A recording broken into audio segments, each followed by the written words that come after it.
je remarque aussi, nous, en tant que chrétiens, nous sommes là, grâce, grâce, grâce, grâce, grâce, grâce, grâce, grâce. On veut toujours couler sur la grâce, sur la grâce. Il n'y a pas de problème. C'est bon, mais la grâce, c'est la part de Dieu.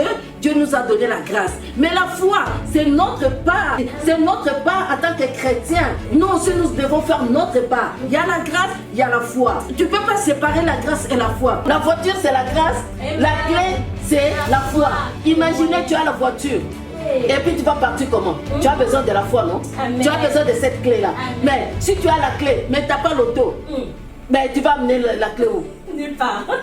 Yes. Est-ce que quelqu'un peut dire un bon amen? Amen. Nous, les chrétiens, là, je vais marteler ça, là, vraiment, franchement. Nous avons des caprices, là, pour le Seigneur, là. On veut demander un petit stylo, un petit cahier, un petit ci, un petit ça. Est-ce que c'est les besoins, vraiment? C'est ça. Est-ce que c'est les besoins? Dieu pourvoit aux besoins, pas aux caprices. Pas au petit désir là, les émotions. Ah ben là, je manque ci, je n'ai pas de mari, je n'ai pas de ci, je n'ai pas de ci. Est-ce que c'est un besoin pour le moment? Comme j'ai donné l'exemple des enfants, est-ce que c'est un besoin? L'enfant te demande, tu me demandes un verre de jus. Mais moi, je te donne un verre de l'eau. Est-ce que je t'ai refusé quelque chose? Non. Mais je t'ai donné quelque chose à boire. Parce que je sais que le jus là, il y a beaucoup de sucre. Ça te fera peut-être du tort. Comprenons-nous bien. Je ne veux pas faire des polémiques ici là. Ce n'est pas parce que Dieu t'a pas donné que Dieu ne t'aime pas. Dieu t'aime pareil plus que moi. Moi, si j'ai des besoins où je sais que Seigneur, ça c'est un besoin. Mais Dieu me dit que ce n'est pas un besoin pour le moment. C'est du jus que tu es en train de demander. Moi, je te donne de l'eau. L'eau te donnera la vie.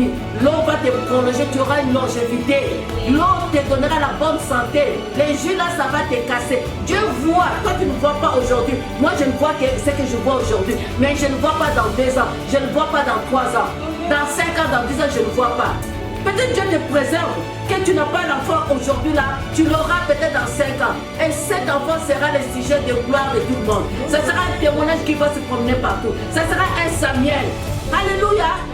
Nous allons dire à Dieu, nous avons des besoins, pas des caprices, pas des désirs. Les désirs là sont éphémères. Des fois là, des émotions qui te sentent un moment. Tu vois aujourd'hui là, moi là, je pense que c'est... Mais demain, ce n'est pas ça.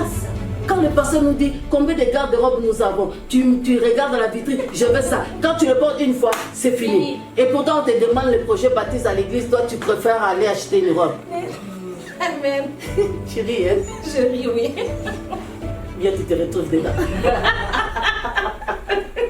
Chacun prend sa part. Alpha, Oméga, le commencement et la fin. Oui, c'est ce que tu es. C'est pourquoi nous chantons. Immela, Immela, simplement merci.